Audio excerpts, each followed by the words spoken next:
What's up guys, welcome back to our channel Novap Indonesia di komunitas kita Master Kehidupan. Bagaimana kabar bro? Bagaimana kabar sis? Silahkan tuliskan di kolom komentar bagaimana progres Novap kamu, sehingga menginspirasi juga bagi kawan-kawan yang lain. Di sini saya akan membuat audio tentunya menjawab pertanyaan yang sudah saya buat di Instagram, yaitu hal yang pengen lo tahu tentang Novap. Dan di sini cukup banyak yang menjawab dan juga memberikan pertanyaan untuk saya jawab secara lisan melalui konten saat ini. Yang pertama saya akan memilih yang penting-penting di mana cukup banyak yang bertanya, trik menghilangkan nafsu bang. Oke, yang saya sarankan trik menghilangkan nafsu ialah dengan cold shower. Mandi dengan air sangat dingin teman-teman. Karena apa? Ini dipercaya dan juga terbukti yang sudah saya buktikan sendiri, sudah saya alami, sudah saya laksanakan, yaitu ini akan menghilangkan dan sangat-sangat jauh mengurangi urge atau dorongan kita untuk relapse teman-teman. Dan ini juga akan membuat badan kita semakin segar sehingga kita semakin bersemangat, semakin mau terdorong untuk melakukan kegiatan yang ingin kita lakukan saat itu gitu loh. Oleh karena itu saya menyarankan lakukan cold shower bro. Oke. Nah, ini juga mitos teman-teman, ada yang menanyakan, bang, apakah dengan melakukan Novap dapat memperbesar si Joni? Teman-teman, yang saya tahu saat ini dan juga yang saya baca melalui artikel yang saya percayai, bahwa tidak ada teman-teman untuk membesarkan si Joni. Itu adalah natural dari Tuhan, dan itu adalah sesuai ukuran yang sudah normal bagi kita. Tidak ada teknik atau cara untuk membesarkan. Oke, itu yang saya tahu jawaban saat ini, dan itu yang saya bagikan. Pertanyaan berikutnya ialah tentang, bang, bagaimana hubungan VAP dengan kenaikan berat badan atau bahkan dapatkah VAP juga membuat kurus? Begini teman-teman, dari banyak DM yang saya dapatkan, bagi saya pribadi, bahwa saat melakukan NoFap saya semakin gemuk. Artinya apa? Dulunya saya kurus. Setelah saya melakukan NoFap, saya mengumpulkan energi, saya juga semakin aktif, saya semakin self-love, self-esteem, sehingga mungkin energi yang saya makan, tubuh menyerap dengan baik. Sehingga tubuh saya semakin berisi, saya semakin gemuk teman-teman. Nah, bagi orang kebalikan, misalkan ketika kamu stres, kamu malah menjadi gemuk, itu artinya ketika kamu NoFap, kamu akan menjadi kurus gitu loh. Ketika kamu FAP, kamu akan menjadi gemuk karena apa? Stres. Jadi tergantung ternyata teman-teman. Jadi NoFap nggak selamanya membuat kamu gemuk, nggak selamanya membuat kamu kurus. Jadi NoFap intinya adalah menuju kebahagiaan. Jika kamu awalnya kurus akan menjadi gemuk, jika kamu awalnya gemuk akan menjadi kurus. Atau ideal lah intinya. Kita akan menuju posisi optimal diri kita gitu. Pertanyaan selanjutnya adalah, apakah otak yang rusak akibat PMO akan dapat sembuh kembali bang setelah kita melakukan NoFap? Saat ini saya menjawab bisa.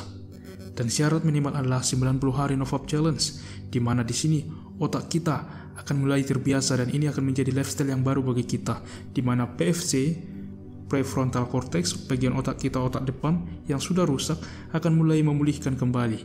Oleh karena itulah saya akan mencoba menjelaskan kembali tentang NoFap Flatline, bahwa ini adalah masa di mana otak kita bingung gitu. Karena apa? Kita selama ini melakukan PMO, tiba-tiba kita melakukan NoFap sehingga dia membutuhkan dopamin yang baru. Tidak biasanya seperti ini. Oleh karena itulah masa ini kita harus lewati. Karena apa? Masa inilah otak sedang memprogram ulang dirinya, menginstal ulang dirinya, mengembalikan dirinya sebagaimana normalnya, sebagaimana mestinya teman-teman. Untuk itu lewati masa flatline ini. Seberat apapun jalannya, mari kita lewati, tetap kita semangat, karena ini pun pasti berlalu. Flatline itu hanya sementara teman-teman. Ya, seminggu, 2 minggu, berbeda tiap orang, tapi ini pasti berlalu. Jika kamu gagal di flatline ini, di mana kebanyakan orang, saya juga dulu sering banget gagal di flatline, maka kita akan kembali lagi. Kita tidak bisa naik kelas atau naik level ke level selanjutnya gitu teman-teman. Oleh karena itulah, tolong, bagaimanapun flatline datang ke dalam dirimu, usahakan kamu bisa berhasil 90 hari NoFap Challenge pertama, sehingga ini menjadi kebiasaan baru di dalam kehidupan kita. Pertanyaan selanjutnya, dampak positif NoFap untuk fisik.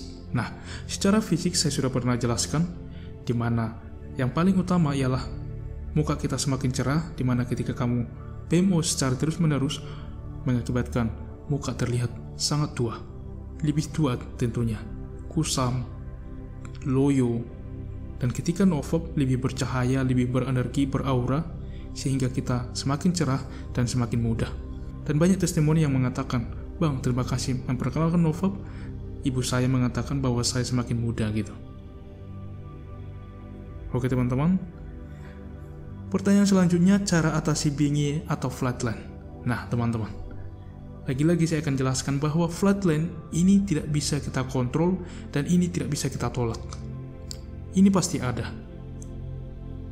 Berbeda dengan bingi ya, bingi adalah ketika kita melakukan relapse berulang-ulang. Artinya fatal, kita kesal ke dalam diri kita sehingga kita melakukan lagi, ini dinamakan dengan bingi. Cara mencegahnya ialah ingat kembali tujuanmu bro. Selengkapnya bisa kamu dengar tentang bingi khusus, sudah saya buat audionya. Dan cara mengatasi flatline, sibukkan diri. Cari kegiatan yang positif, cari pengembangan diri, belajar hal baru, keluar dari zona nyaman. Banyak yang bisa kamu lakukan sehingga kamu lupa bahwa ini adalah masa flatline. Dan selalu ingat, tanamkan ke dalam diri, ini pun akan berlalu, ini pun akan berlalu, ini hanyalah sementara. Dan ini sangat penting bro, untuk kita tetap stay on purpose, stay on going di dalam melakukan NoFap. Dan pertanyaan selanjutnya, apa hubungan kecemasan sosial atau anxiety terhadap PMO atau khususnya comlai? Nah teman-teman, gini, ketika kita melakukan PMO atau comlai misalkan, kita merasa bersalah ke dalam diri kita merasa nggak menghargai diri kita. Oleh karena itulah rasa respek kepada diri kita menjadi sangat lemah. Dan ini tentunya akan berefek kepada hal apa yang kita lakukan gitu loh. Kita akan cemas, jika saya seperti ini terus, bagaimana kehidupan saya selanjutnya? Kita akan depresi, stres. Maka dengan komponen-komponen rasa bersalah tadi, ini yang akan menjadi akar kita muncul anxiety atau kecemasan sosial. Kita semakin canggung sama orang karena apa? Kita sendiri tidak pride atau tidak bangga kepada diri kita sehingga kita malu untuk berkomunikasi kepada orang lain. Nah, dengan melakukan NoFap, kita bangga, wah, saya sudah melakukan dan memperbaiki diri. Otomatis kita semakin percaya diri di dalam berkehidupan sosial, teman-teman. Jadi jelas, kalau saya mengatakan ada hubungan secara psikologis bahwa ketika kita PMO, maka jelas ini akan mengakibatkan anxiety atau kecemasan sosial yang semakin tinggi. Pertanyaan selanjutnya, apakah mimpi basah atau bahkan lucid dreaming, di mana mimpi tapi kita sadar, apakah itu termasuk relapse? Saya akan menjawab bahwa segala hal yang di luar kendali kita itu tidak relapse teman-teman. Mau mimpi basah, lucid dream atau ngehalu, itu belumlah relapse.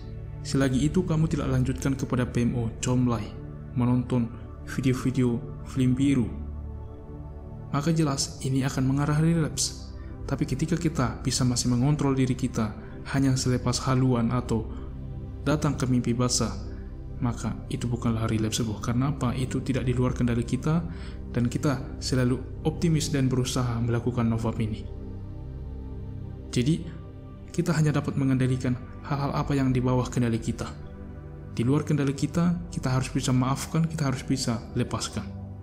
Karena jelas itu di luar kendali kita bro. Oke, jadi wet dream, lucid dream, mimpi basah bukanlah sebuah relapse. Dan oke, saya rasa pertanyaan-pertanyaan ini sebagian besar, cukup banyak pertanyaannya, tapi saya rasa sama semua, hampir sama. Jadi dengan pertanyaan yang saya pilih, semoga mewakili pertanyaan teman-teman semuanya dan menjawab tentunya tentang apa yang ingin kamu tahu tentang NoFap ini. Dan jika ada saran ke depan, silahkan tuliskan di kolom komentar dan saya akan coba mengulas kembali ke depan, membicarakan kembali tentang NoFap ini sehingga kita semakin termotivasi dan semangat di dalam melakukan NoFap.